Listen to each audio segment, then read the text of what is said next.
I'll just say to Steve that I did deliberately overrun. I got his slides, the final version, yesterday, and I will skip over some of his, and I've tried to cover some of the things we were each both going to cover in my first. So here goes.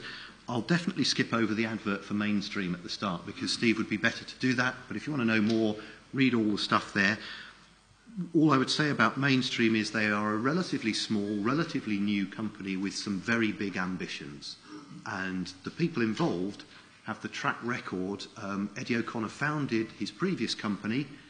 I think it was 14 years after he founded it, he sold it for €2 billion. Now that is a kind of dot-com league. That's not the sort of thing that you'd normally associate with electrical energy generation. But for our purposes, where Mainstream are coming from is they're building 3 offshore wind farms in different parts of Europe. And the one that we're going to talk about today is Hornsea, which is the largest of those, which is a joint venture with ourselves in Siemens. And the joint venture is called Smart Wind. It's a joint venture between Siemens and Mainstream. Siemens, big electrical engineering firm, Mainstream, young Turk new developer. We also have, although not a shareholder, a third partner, which is Hochtief, big German engineering company.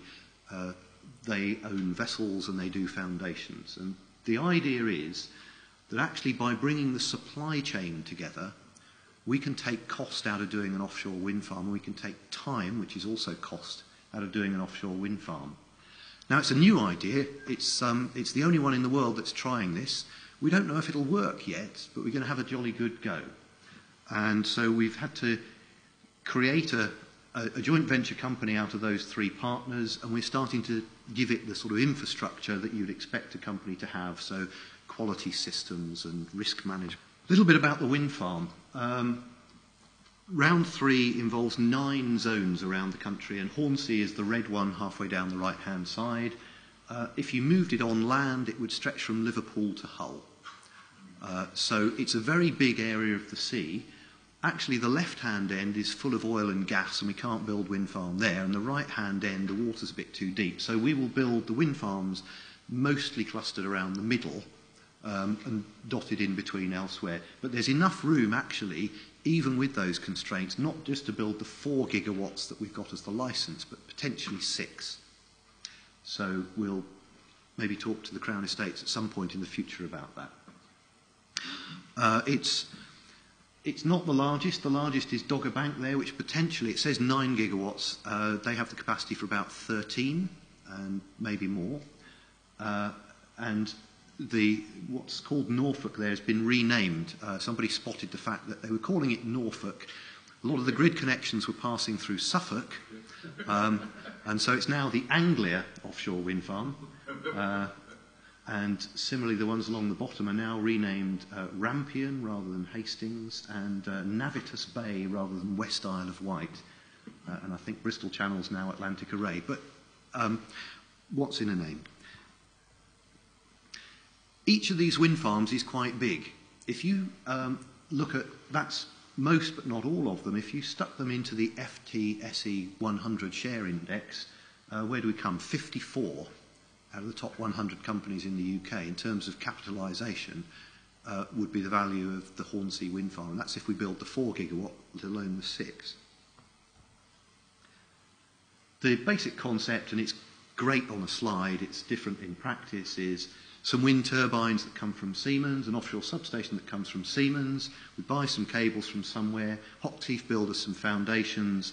We lay them, we put it all together, we sell the juice at the end, and we make lots of money. That's the idea.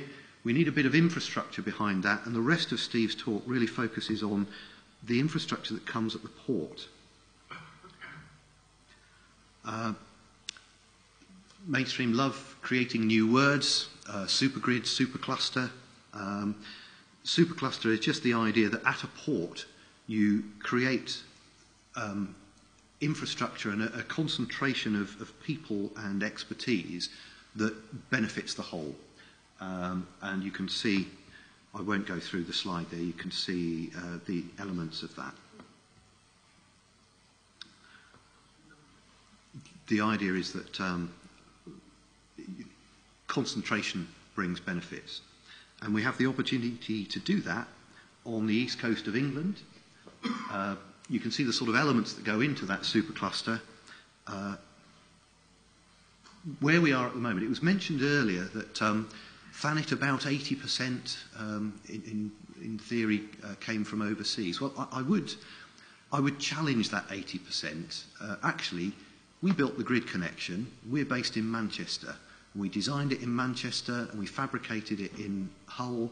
And all of our first tier contracts, I think it was between 65 and 70% of our first tier contracts were to UK companies. Now, somewhere down the line, you go overseas and then you come back again. For example, every Siemens wind turbine has a converter in it that's made by Converteam in this country. So some of these simplistic analysis of how much is homegrown and how much is overseas miss some of the more subtle proportions. But when we start manufacturing the turbines in Hull, and we build a supply chain for those turbines in the UK and all the rest that goes with it, undoubtedly the local content will go up, and hopefully it will be a more beneficial way of doing things. If the objective is to reduce the carbon dioxide, it's got to be better to build stuff closer to where it's going to be used. And that's another reason for why we should have casting in this country. If you look at the Hornsea zone, it's midway between the other two largest zones, and so the ideal place for us to build our factory is Hull, and that's why we've chosen to go there. Both sides of the Humber estuary offered opportunities, and I'm sure both sides will in the end benefit from this. On the north side, actually in the city of Hull, is the ABP Greenport, and on the south side is the Able UK Marine Energy Park.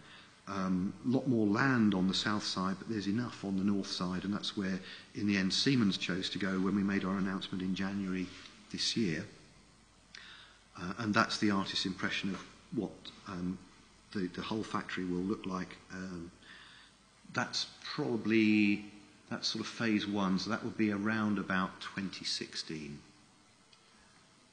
But just to be fair to the other side of Hull, there's an enormous area of land there. I'm sure at least one other turbine manufacturer will end up locating there at some point in the next few years, and certainly a lot of the services around that. And so that Humber region has the potential to be a hub. But that's not the only region of the country. Vestas recently announced they want to build a factory in Sheerness in Kent, and Gamesa have announced that they want to build something in Dundee. And so there are various opportunities for a tremendous number of jobs and new skills in this country coming out of this particular industry. That's the end of Steve's slides, and I hope I've not blown the time budget.